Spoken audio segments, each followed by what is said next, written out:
Assalamualaikum warahmatullahi wabarakatuh. Ini merupakan tugas agenda 3 tentang manajemen ASN dan Smart ASN oleh saya Yulia Rusdiani, SPD. Manajemen ASN merupakan pengelolaan ASN untuk menghasilkan pegawai ASN yang profesional, memiliki nilai dasar, beretika profesi, bebas dari intervensi politik, serta bersih dari praktik KKN. Kedudukan ASN berdasarkan Undang-Undang Nomor 5 Tahun 2014 yang pertama, pegawai negeri sipil merupakan warga negara Indonesia yang diangkat sebagai pegawai tetap oleh pejabat pembina kepegawaian untuk menduduki jabatan pemerintahan dan memiliki nomor induk pegawai secara nasional. Yang kedua, pegawai pemerintahan dengan perjanjian kerja, yaitu warga negara Indonesia yang memenuhi syarat tertentu yang diangkat berdasarkan perjanjian kerja dengan jangka waktu tertentu dalam rangka melaksanakan tugas pemerintahan sesuai dengan kebutuhan instansi pemerintah dan ketentuan perundang-undangan. Peran ASN meliputi fungsi dan tugasnya. Yang pertama yaitu pelaksana kebijakan publik, yaitu melaksanakan kebijakan yang dibuat oleh pejabat pembina kepegawaian sesuai dengan ketentuan perundang-undangan. Yang kedua, pelayan publik, yaitu memberikan pelayanan publik yang profesional dan berkualitas. Yang ketiga, perekat dan pemersatu bangsa, yaitu mempererat persatuan dan kesatuan negara Kesatuan Republik Indonesia. Kebijakan publik di dunia pendidikan yang harus dilakukan oleh dan kepada guru selaku seorang ASN meliputi: yang pertama, penggantian kurikulum. Pembaharuan kurikulum berupa diversifikasi kurikulum untuk melayani keberagaman peserta didik dan penyusunan ini diperbuat dengan cara nasional. Kedua, bantuan dana operasional sekolah. Tiga, penerapan pendidikan adat dan karakter di sekolah untuk mempengaruhi dan mengubah moral anak bangsa menjadi lebih baik. 4. Penerapan muatan lokal dan juga keterampilan sebagai mata pelajaran, berfungsi untuk mengembangkan kompetensi dan disesuaikan dengan ciri khas daerah masing-masing. 5. Beasiswa terhadap guru untuk mengikuti program pasca sarjana. 6. Pembentukan komite sekolah. Fungsi ASN kedua yaitu pelayan publik.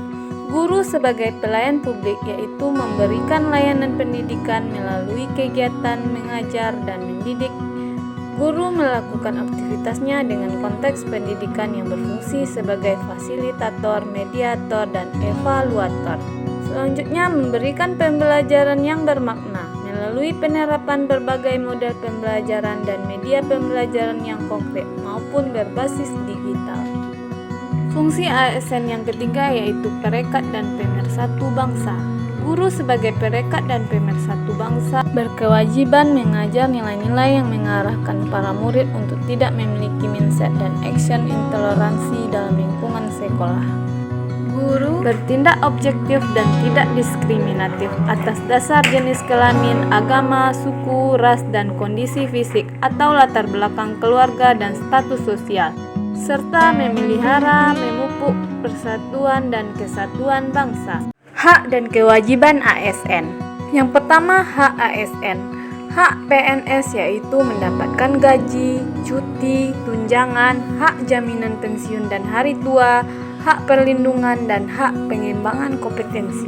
Kedua, hak pegawai pemerintahan dalam perjanjian kerja, yaitu hak untuk mendapatkan gaji, cuti, tunjangan, pengembangan kompetensi, dan hak perlindungan. Kewajiban ASN yang pertama yaitu setia dan taat pada Pancasila, Undang-Undang 1945, dan NKRI, menjaga persatuan dan kesatuan bangsa, melaksanakan kebijakan yang dirumuskan pejabat pemerintah yang berwenang. Keempat, menaati peraturan perundang-undangan. 5. Melaksanakan tugas kedinasan dengan penuh pengabdian, kejujuran, kesadaran, dan tanggung jawab. 6. Menunjukkan integritas dan keteladanan dalam sikap, perilaku, ucapan, dan tindakan. 7. Menyimpan rahasia jabatan dan hanya dapat mengemukakan rahasia jabatan sesuai dengan ketentuan perundang-undangan. 8. Bersedia ditempatkan di seluruh wilayah negara kesatuan Republik Indonesia. Kode etik dan kode perilaku ASN. Yang pertama, melaksanakan tugasnya dengan jujur, bertanggung jawab, dan berintegritas tinggi. Kedua, melaksanakan tugasnya dengan cermat dan disiplin.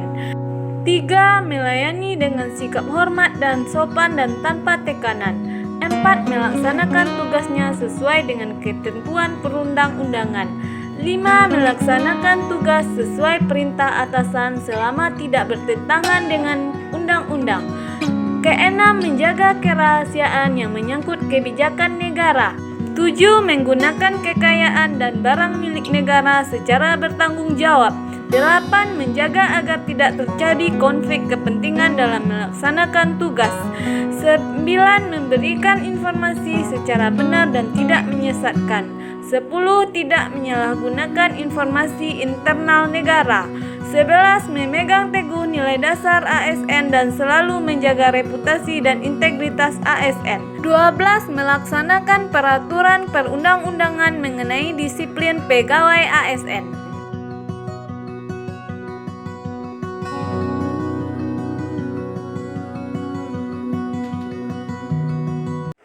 Sistem merit merupakan kebijakan dan manajemen ASN yang berdasarkan pada kualifikasi, kompetensi, dan kinerja yang diberlakukan secara adil dan wajar dengan tanpa diskriminasi.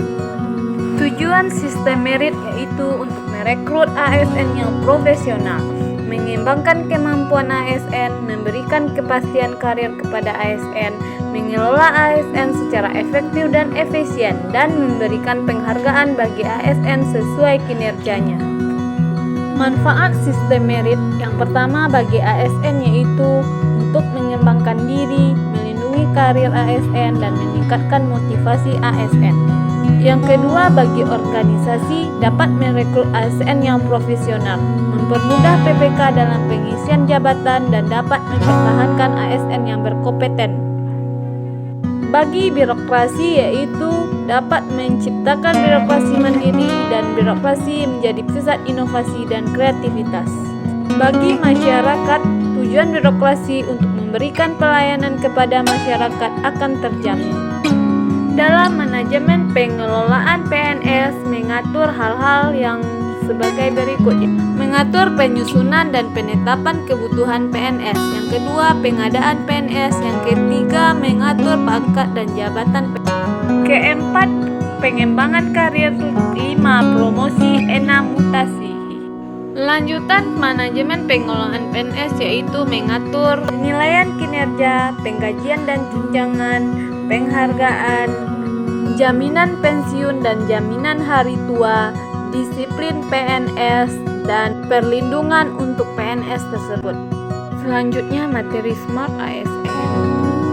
Seorang pengguna yang memiliki kecakapan literasi digital yang bagus tidak hanya mampu mengoperasikan alat, melainkan juga mampu bermedia digital dengan penuh tanggung jawab. Literasi digital terbagi dari 4, yaitu yang pertama, kecakapan menggunakan media digital atau digital skill. Yang kedua, budaya menggunakan digital atau digital culture. Yang ketiga, etis menggunakan media digital atau digital etis. 4. Aman menggunakan media digital atau digital safety.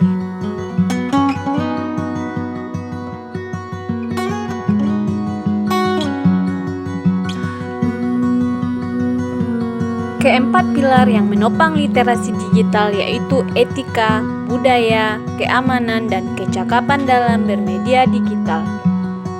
Etika bermedia digital meliputi kemampuan individu dalam menyadari, mencontohkan, menyesuaikan diri, merasionalkan, mempertimbangkan, dan mengembangkan tata kelola etika digital atau netiquette dalam kehidupan sehari-hari.